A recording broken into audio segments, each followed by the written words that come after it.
Bahwa kami memerlukan Tuhan, bahwa Tuhanlah kekuatan kami. Kehadiran kami menjadi satu wujud dari penyembahan kami kepada Tuhan. Tetapi tidak berhenti di situ. Biarlah kami tetap fokus kepada Tuhan, supaya apa yang Tuhan mau nyatakan melalui hamba-Mu boleh diterima oleh anak-anak-Mu dan mereka menghidupinya. Berkat Tuhan atas kami semua. Dalam nama Yesus kami berdoa. Amin. Silakan duduk Bapak Ibu. Shalom. Puji Tuhan, di minggu pertama bulan April ya, kita boleh sehat. Kita semua masih boleh ada, masih boleh hidup di dunia ini. Itu berarti Tuhan masih belum selesai dengan kita. Tuhan masih punya rencana Bapak Ibu. Nah, saudaraku, keadaan kita harapkan akan semakin baik. Hari ini adalah hari pertama bagi umat muslim untuk menjalankan ibadah puasa mereka. Dan dari tadi malam saya lihat di kampung-kampung sebelah begitu ramai, mereka merayakan kemenangan yang benar-benar karena udah 2 tahun mereka nggak bisa tarawih ya. Dan tapi ini juga kabar baik buat kita. Semoga semakin hari ke depan gereja kita akan semakin menghidupkan kembali seluruh aktivitas kegiatan dan pelayanannya. Amin. Saya percaya setiap kita juga sudah rindu. Nah, pagi ini Ibu Gembala tidak bersama dengan kita. Seperti tadi yang saya sudah sampaikan, beliau sedang ada dalam pelayanan misi sampai tanggal 5 nanti. Nah, puji Tuhan, saya bersyukur pagi ini boleh bersama dengan saudara. Hari ini tidak ada perjamuan karena perjamuan akan kita adakan pada tanggal 15 April pada waktu kita merayakan Jumat Agung. Baik, saudara, kita masih ada dalam tema sepanjang tahun ini bicara tentang tahun pemulihan. Sejak Januari, Februari, dan sampai hari ini kita terus bicara tentang pemulihan. Nah, hari ini saya diberikan sebuah tema yang cukup menarik, judulnya keterbukaan adalah awal dari pemulihan. Saudara, kalimat ini benar dan dapat diterima sepenuhnya dalam segala aspek kehidupan pelayanan manusia. Mari saya kasih contoh. Saudara kalau ke dokter, saudara sakit ya, pasti ditanya dokter keluhannya apa. Betul ya? Nah, yang menarik, dokter tanya dan kita nggak pernah dengan rasa sakitnya, dengan penderitaan yang kita alami. Mungkin kepala lagi sakit, mungkin gigi lagi sakit, mungkin badan lagi meriang. Waktu dokter tanya, kita nggak ngomong, lu nanya sih dok, lu nggak tahu apa yang gue rasain. Halo? Ada saudara? Ada pergi ke dokter ngomong gitu? Nggak mungkin kan? Setiap orang yang datang ke dokter tujuannya pengen disembuhkan dan dilepaskan dari penyakitnya. Nah, lalu ketika ada dokter ditanya, maka di sana ada keterbukaan, ada membuka diri dengan kondisi yang sebenarnya. Sorry ya, bahkan kadang saudara nggak malu untuk mengungkapkan hal-hal yang bersifat personal. Dok, susah BAB seminggu, ini personal. Tapi ada keterbukaan. Sebab kenapa? Kalimat ini benar dan patut diterima sepenuhnya. Keterbukaan adalah awal dari pemulihan. Betul ya saudara ya? Dalam semua aspek. Tapi yang menarik, kalimat ini sepertinya tidak begitu berlaku dalam dunia kerohanian. Mengapa begitu? Saudara, dalam sejarah kejatuhan manusia dalam dosa, seringkali orang-orang tidak mau mengakui dosa dan kesalahannya. Ya Pak ya? Betul kan? Saudara, contoh, saya kasih contoh yang lain.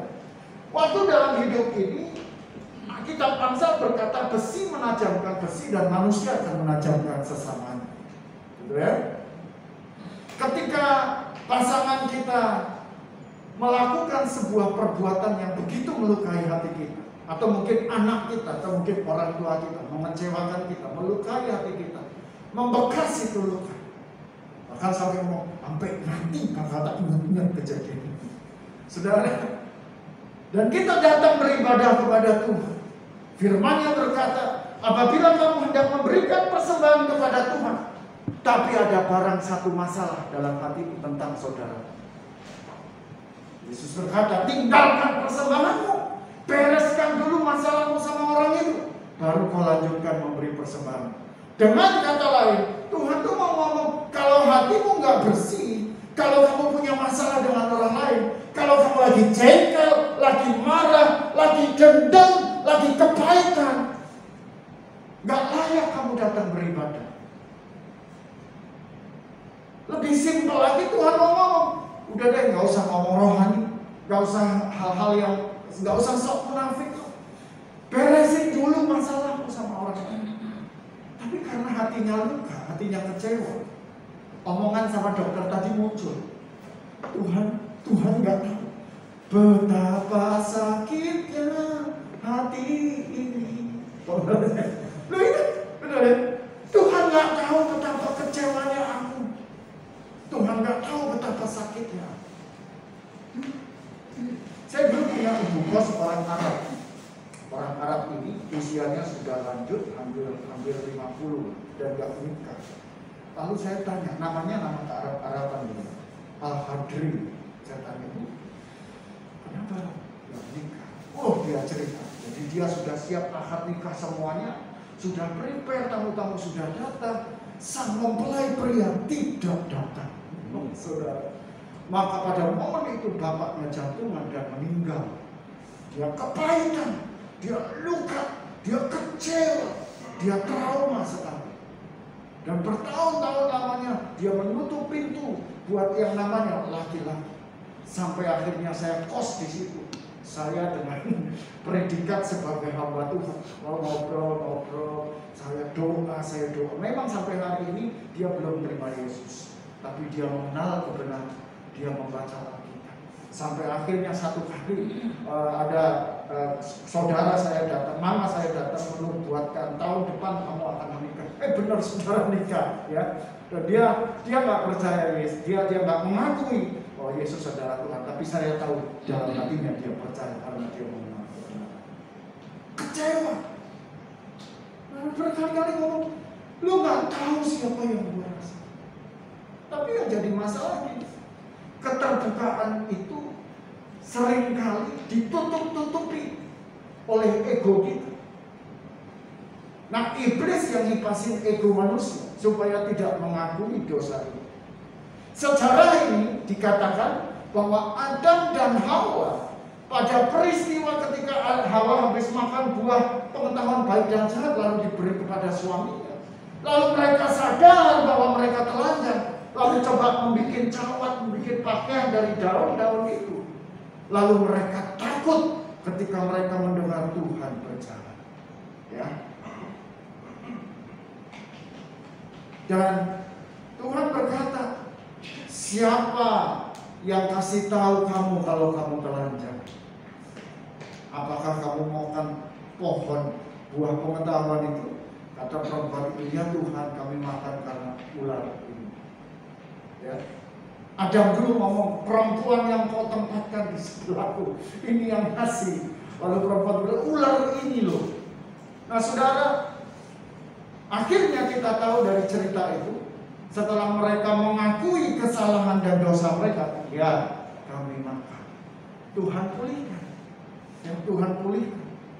Bahkan Alkitab kasih tahu kita, Tuhan sendiri datang dan membuat pakaian dari kulit binatang. Tuhan mengenakannya kepada kedua manusia itu. Nah, keterbukaan mereka awal pemulihan. Tapi harus diingat saudara, natur kita sebagai manusia itu nggak mau mengakui dosa kita. Coba lihat dalam Kejadian 4 ayat 9. Pada waktu Kain membunuh Habel, lalu Kain kembali pada pekerjaan yang pura-pura nggak tahu, nggak terjadi apa-apa. Lalu Tuhan berfirman, Kain, di manakah Habel adikmu? Apa yang terjadi? Kain ngaku enggak. Dia memungkiri itu dan dia berkata, woi, apakah aku penjaga adikku? Lalu ini Kain sama Tuhan aja begitu. Dia habis bunuh, dia kembali pada pekerjaannya. Lalu Tuhan berkata, Kain, di manakah adikmu Habel? Kain jawab, emangnya gue penjaga adik? Emangnya gue babysitter? Ada natur manusia yang cenderung gak mau mengakui dosa.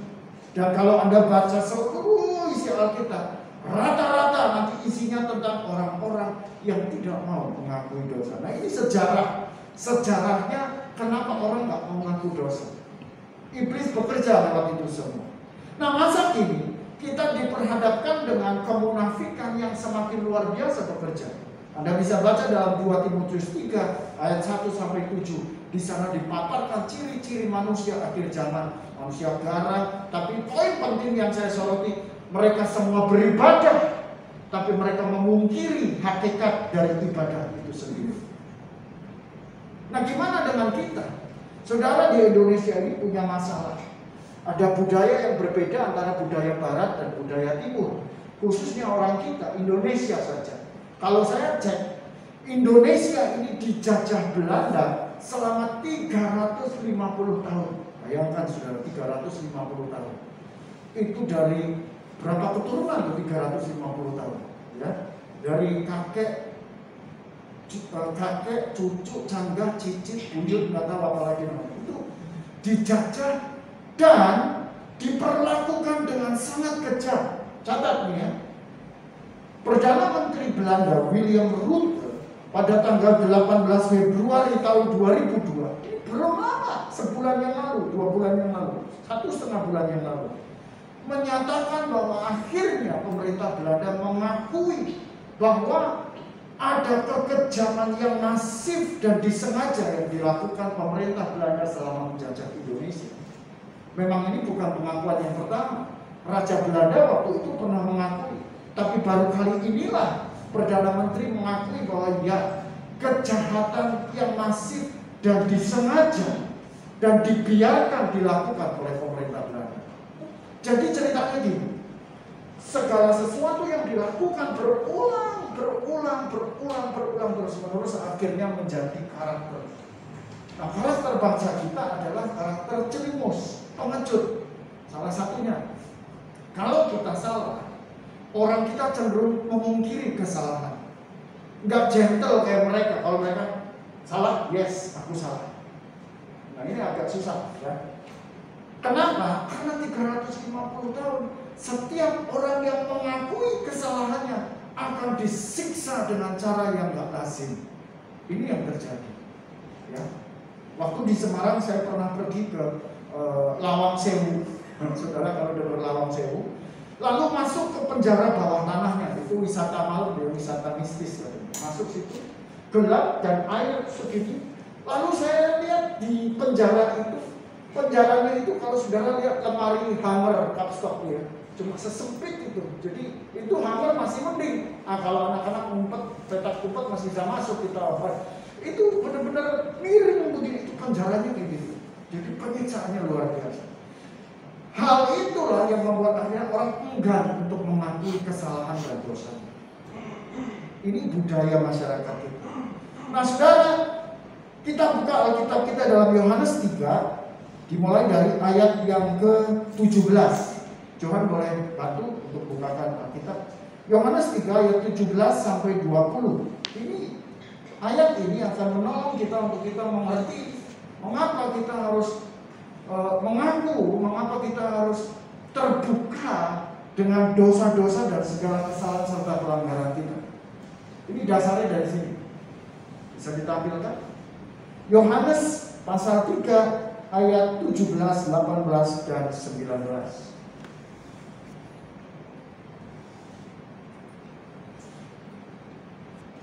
Saudara, pengakuan kita menjadi sangat penting. Karena Roma 10 ayat 10 berkata, sebab dengan hati orang percaya dan dibenarkan, lalu dengan mulut orang mengaku dan diselamatkan. Jadi saudara dibenarkan karena hatimu mengaku Yesus, lalu dengan mulutmu mengaku engkau diselamatkan. Saya berpikir, kenapa kita harus ngaku ya? Kalau saya kasih contoh, orang pacaran saja menjalani hubungan bersama-sama, sekian lama, setahun, 2 tahun, 3 tahun, digantung ya, di PHP doang.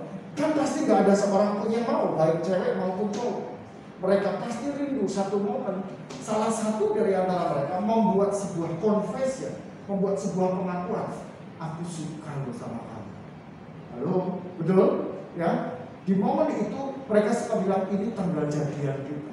Sebab ada pengakuan, ucapan dengan mulut yang menyatakan sebuah persetujuan, yang menyatakan sebuah keberanian untuk menanggung resiko. Tapi ada banyak orang yang nggak mau mengaku. Ya, yuk baca Yohanes 3 ayat 17. Sebab Allah mengutus anaknya ke dalam dunia bukan untuk menghakimi dunia, melainkan untuk menyelamatkan oleh Dia. Lanjut. Barang siapa percaya kepadanya, kepada Yesus, ia tidak akan dihukum. Barang siapa tidak percaya, ia telah berada di bawah hukuman, sebab ia tidak percaya dalam nama Anak Tunggal Allah. 19. Dan inilah hukuman itu. Terang telah datang ke dalam dunia, tetapi manusia lebih menyukai kegelapan daripada terang, sebab perbuatan mereka jahat. Poin di ayat 19 yang harus menjadi perhatian kita. Saudara, terang itu telah datang melalui Kristus Yesus bagi kita. Apa artinya terang? Artinya terang adalah tidak ada yang disembunyikan. Semua kelihatan, semua terbuka, semua menjadi sesuatu yang bisa dilihat. Saudara ngerti maksud saya? Kalau Kristus tidak datang, maka dunia dikuasai oleh kegelapan. Sebelum Anda mengenal Yesus, perbuatan Anda adalah perbuatan-perbuatan yang jahat, yang tidak sesuai dengan kebenaran. Itulah sebabnya saudara banyak main drama, main kokolio, main rahasia-rahasia. Perbuatan di luar, mungkin di rumah jadi suami yang baik, tapi di luar kota Anda jadi suami yang pecicilan. Di dalam rumah Anda menjadi seorang anak yang baik, ya mami, ya papi, tapi di luar Anda menjadi anak-anak yang seperti anak-anak brengsek. Nah, ini masalahnya. Padahal Tuhan datang, Tuhan mau supaya gelap itu dikalahkan oleh terang yang menyala, sehingga setiap perbuatan kita menjadi nyata dilihat. Khotbah saya terakhir bicara tentang integritas. Apa yang diucapkan, apa yang dilakukan, apa yang dipikirkan sama. Saudara di gereja rohani, saudara di rumah juga rohani, saudara di kampus, di kantor juga tetap menjadi orang yang sama. Ini namanya keterbukaan yang sejati di dalam Tuhan. Yang jadi problem adalah seringkali kita menutup-nutupi aslinya kita. Kita berpura-pura, kita pakai topeng, sehingga masalah-masalah yang terjadi tidak nampak. Baru nanti masalah besar terjadi, baru orang akan bisik-bisik, oh ternyata dia selama ini begini, kita nggak tahu, dia pintar nutupi. Saudara ngerti maksudnya? Ya. Terang telah datang ke dalam dunia, tetapi manusia lebih menyukai kegelapan. Itulah sebabnya banyak orang masih suka merahasiakan banyak hal dalam hidup. Tapi Tuhan datang dengan satu maksud dan tujuan. Tuhan mau jangan ada dusta di antara kita. Amin, saudara. Saya kasih contoh dari satu kisah dalam Alkitab. Saudara, satu kali Yosua setelah dia menerima estafet kepemimpinan dari Musa, Yosua mulai melakukan perubahan-perubahan dan dia mengalahkan bangsa-bangsa yang luar biasa. Saudara ingat kisah 12 pengintai ketika sebagian besar orang Israel itu jangan sama raksasa, tapi Yosua dan Kaleb berkata, tidak, mereka memang besar tapi kita maju karena Allah telah menyertai kita sejauh ini, kita pasti menang. Akhirnya menang. Sampai Yosua sampai depan Yeriko. Yosua 5 mencatat, Yosua stres sampai akhirnya Tuhan datang dan Yosua berkata, kawan kamu atau lawan. Yeriko dikalahkan, diluluh-lantakkan. Euforia kemenangan terjadi atas umat Israel. Besoknya, setelah Yeriko, Yosua bilang, coba kamu kirim beberapa pasukan pergi intai, namanya kota Ai, kota Ai. Nah, pergi ke kota Ai. Setelah dilihat oleh para pasukan bilang, Yosua, nggak usah seluruh pasukan, kota itu kecil, kita cukup kirim 1.000, 2.000, 3.000 orang lah. Gak usah banyak-banyak, kasihan. Ini tentara kita jalan jauh-jauh. Oke, sip. Kalau gitu kirim, hancurkan. Dikirim di tentara. Saudara tahu, mereka cuma sedikit orang yang di kota. Tapi tentara Israel tunggang langgang, kocar kacir, pontang panting. Malunya luar biasa. Harkat martabat mereka seperti diluluh lantakkan kayak ditelanjangi. Yosua nangis, berlutut sujud di hadapan Tuhan. Dia meratap, mengapa ini terjadi?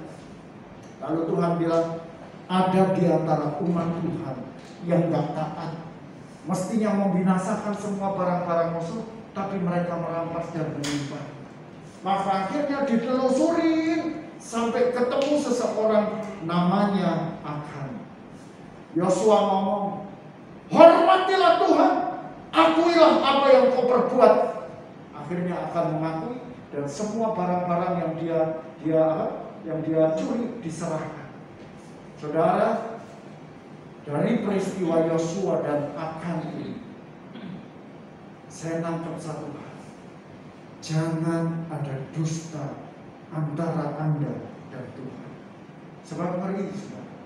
Ngeri. Puji Tuhan kalau kita masih bisa ngaku.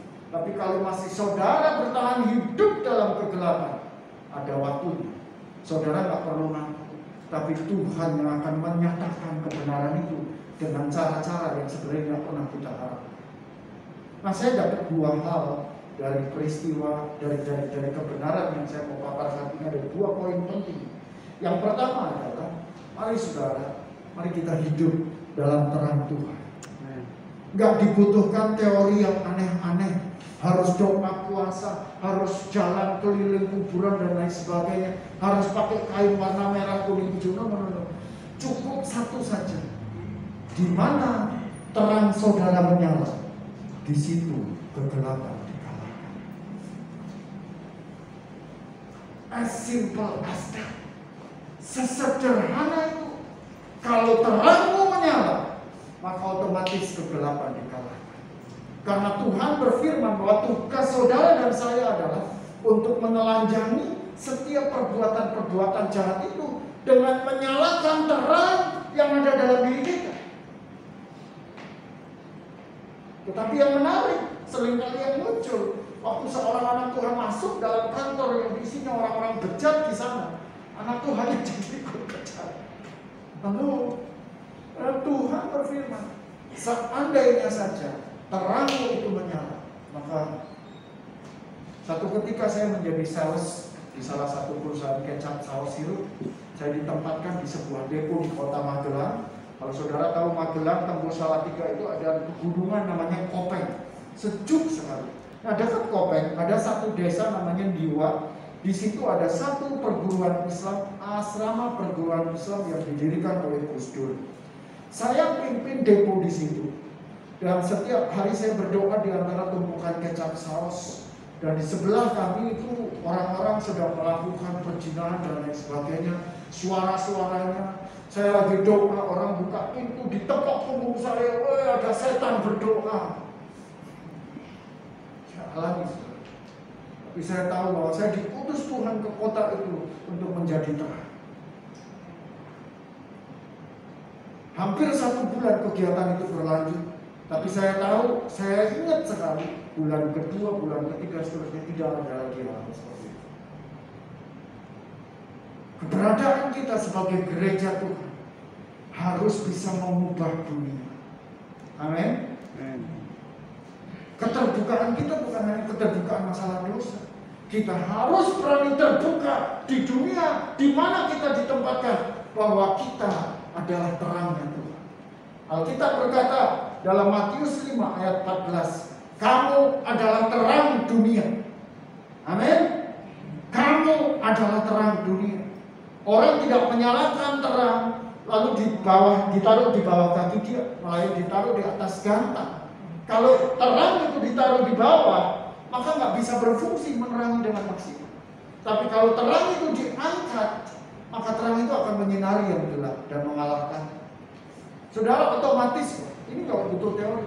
Kalau engkau punya suami yang nggak benar, hidupmu jadi terang, maka suamimu, kegelapan suamimu akan dikalahkan. Ya, saya pernah saksikan waktu itu. Saudara, ini sesuatu yang simple, yang sangat sederhana yang bisa kita paham. Apabila engkau sebagai orang tua lihat anakmu yang nggak bisa diatur dan hidupnya nggak betul, kalau Anda sebagai orang tua hidup dan berfungsi sebagai terang sebagaimana mestinya yang dikehendaki Tuhan. Maka terang dalam dirimu akan mengalahkan kegelapan. Ini janji Tuhan. Jadi yang pertama, mari kita hidup dalam terang. Mari kita nyalakan terang kita. Matius 5 ayat 16. Boleh dibuka? Matius 5 ayat 16. Saudara, mari kita berfungsi terang kita. Bagaimana kita menyalakan terang? Gampang. Tetap komit sama Tuhan. WPDA setiap hari. Praise and worship kepada Tuhan. Kontak dengan Tuhan 24 jam dalam sehari. Gimana tuh Pak? Apa aku harus doa terus 24 jam? No. Saudara bisa berdoa secara sengaja di rumah dengan tutup mata dan momen berdoa. Tapi bukankah selesai saudara berdoa, saudara pergi perjalanan kantor, hati dan pikiranmu masih bisa terhubung dengan Tuhan. Amin. Bahkan kau masih bisa bercakap-cakap dengan Tuhan. Matius 5 ayat 16. Demikianlah hendaknya terangmu bercahaya di depan orang, supaya mereka melihat perbuatanmu yang baik dan memuliakan Bapamu yang di surga. Kalau kita berani terbuka saja di lingkungan kita, orang akan tahu. Dan ketika perbuatan kita mereka lihat dan mereka boleh mempermuliakan Tuhan. Satu kali saya habis di rumah duka jam 12 malam di Mangga Besar di Husada, saya pulang. Bapak-bapak itu ceritanya mengajak makan kue tiaw, tapi karena mungkin asik ngobrol kemalaman pada pulang. Laparlah saya. Saya pergi ke depan Lokasari, parkir motor dan makan saya di situ. Mie ayam apa gitu ya. Saya terima mangkok mie ayam, saya lipat tangan dan berdoa. Tahukah saudara, begitu saya amin buka mata, ada tiga bidadari lagi duduk di depan meja saya bertopang kaki. Kalau makan berdoa ya Bang? Iya dong. Halo, saudara ngerti maksud saya? Kita harus berani membuka identitas diri kita. Karena keterbukaan kita, saudara nggak akan pernah tahu apa yang kita sampaikan akan memberkati. Malam itu akhirnya saya berbicara bahwa saya pendeta. Saya kesaksian pengalaman hidup saya, bagaimana saya bisa menjadi pendeta. 3 perempuan ini, saya nggak tahu nasibnya gimana, tapi yang jelas firman kebenaran itu sudah saya sampaikan. Amin. Yesaya 55 ayat 7-8 katakan bahwa seperti hujan turun dari langit ke bumi dan tidak akan kembali dengan sia-sia. Itu tugas kita untuk memberikan terang di tengah kegelapan. Yang kedua, saudara, yang harus kita lakukan, mengingat daripada poin tentang khotbah pada siang hari ini, yaitu mengaku dosa. Mengaku dosa. Saudara mungkin baru sadar pada saat ini mendengar firman, berarti kita harus jadi terang. Tapi hidup udah terlanjur, Pak. Udah terlanjur rusak. Aku udah terlanjur hidup dalam kemunafikan, Pak. Aku udah akui dosa kita. Saudara, mengaku dosa adalah sesuatu yang dikehendaki oleh Tuhan. 1 Yohanes 1 ayat 9 berkata, tetapi jika kita mengaku dosa kita, maka Tuhan itu setia dan adil, yang akan mengampuni dosa kita dan menyucikan kita dari segala kejahatan. Dalam Amplified Bible dikatakan, jika kita dengan sukarela, jika kita dengan sengaja mengaku dosa kita. Sukarela artinya itu kemauan kita, bukan dipaksa, bukan disuruh, bukan diatur oleh hukum. Tetangga kita orang-orang Katolik sampai hari ini masih harus melakukan sakramen pengakuan dosa. Tapi sorry to say, saya nggak yakin pengakuan dosa mereka merupakan sesuatu atas dorongan dari hati akan kesadaran mereka. Mungkin bisa jadi ngaku karena takut juga. Halo, ngerti ya? Takut. Nah, tapi Amplified Bible katakan dengan free, dengan bebas. Saudara, akui dosa kita. Tidak ada penyakit yang bisa disembuhkan kalau kita nggak mengakui. Tidak ada masalah yang bisa selesai kalau kita tidak mengakui masalah inti daripada masalah yang sebenarnya. Saudara, dalam semua aspek, mau pertengkaran suami istri dalam rumah tangga, diam-diaman 2-3 hari nggak ngomong. Kalau saudara tidak dengan sengaja duduk dan membangun komunikasi untuk membicarakan masalahnya itu apa sih, nggak akan pernah selesai. Kalau saudara tidak dengan sengaja datang kepada dokter atau tenaga medis lainnya dan mengakui apa masalah kesehatan yang saudara alami, saudara nggak akan pernah disembuhkan. Hal yang sama apabila kita dengan sengaja menutupi perbuatan kita, menutupi kesalahan kita, dan tidak mau mengakuinya di hadapan Tuhan, maka sama seperti penyakit yang akan membusukkan tulang dan menggerogoti hidupmu, menghancurkan seluruh tubuhmu. Dosa ini pun, kejahatan ini pun yang akan merusak dan menghancurkan hidup kita. Mari akui dosa-dosa kita. Pengakuan itu sangat besar kuasanya. Sebab saudara harus tahu dalam seluruh aspek kehidupan, yang namanya pengakuan sangat dibutuhkan. 17 Agustus tahun 1945, waktu Indonesia menyatakan kemerdekaannya, Mesir negara pertama yang mengakui kedaulatan Indonesia, lalu diikuti dengan Vatikan dan lain sebagainya, negara-negara yang lain. Pengakuan kita sangat dibutuhkan oleh itu. Pak, tapi kan Tuhan Maha tahu. Yes, Tuhan Maha tahu. Tapi Tuhan mau melihat tekad kita untuk memperbaiki hidup kita dengan mengakui. Gampang kan? Kayak orang tua yang lihat anaknya tawuran, pulang ditunggu sekolah ya. Baik. Padahal tadi kita lihat dia tawuran.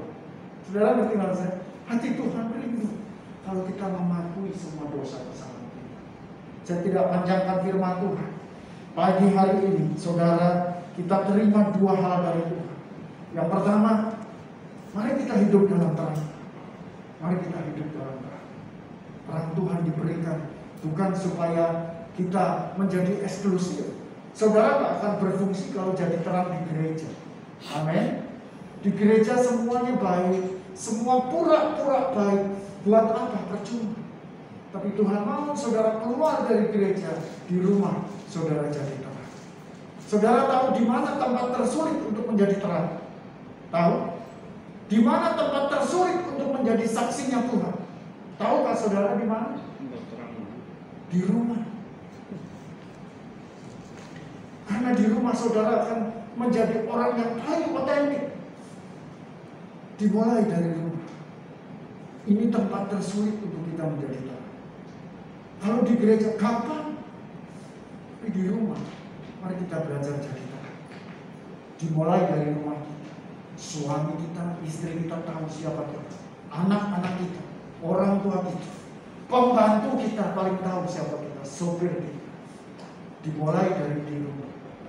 Nyalakan terang kita supaya orang di rumah tidak melihat kemunafikan kita, tapi melihat otentifikasi kita. Amin, saudara. Jadilah terang di tempat tersulit, yaitu di rumah, dan akuilah dosa-dosa kita di hadapan Tuhan. Keterbukaan adalah awal dari pemulihan. Sama seperti orang-orang dalam firman Tuhan diceritakan, ada banyak contoh, saudara. Sebenarnya hari ini tema ini mengambil contoh wanita Samaria, tapi saya tertarik untuk menyampaikan akan dan ai. Saudara, satu kali dalam ibadah di GGA Gereja Generasi Apostolik yang digembalakan oleh Ibu Pendeta Indri Gautama, dalam sebuah KKR, Roh Kudus bicara kepada beliau, ya, menyampaikan, saya berdoa buat seorang pemuda yang hidup dalam perzinahan. Tuhan mengasihi engkau, Tuhan mau menolong hidupmu, asal kamu mau bertobat. Sudah, orang nggak mau maju, ya? Silakan maju ke depan. Kalau mereka menyembah Tuhan, 3 kali dipanggil nggak mau maju. Dan saudara tahu, yang ketiga Ibu Indri bilang, kamu baju merah, maju kamu, berzina kan kamu. Nah, orang ini maju, saudara, nangis berlutut, nangis guling-guling. Dan itu atas urapan Tuhan. Tapi maksud saya ini sama seperti akan dan ai. Ya, jangan simpan kesalahan di hadapan Tuhan. Karena Tuhan gak mau dipermainkan. Jangan sampai satu kali seperti akan, dia, anaknya, seluruh keturunan keluarganya harus dibinasakan. Tapi Tuhan mengasihi kita. Jangan kita bermain-main dengan dosa. Jangan sampai seperti orang baju merah yang disuruh maju ditutup berzina. Memang dia berzina. Tapi mari sekarang kita hormati Tuhan. Mengapa kita harus mengaku? Yosua katakan waktu dia panggil akan ini, hormatilah Tuhan Allahmu dengan mengaku dosa dan perbuatan. Amin. Mari kita berdoa.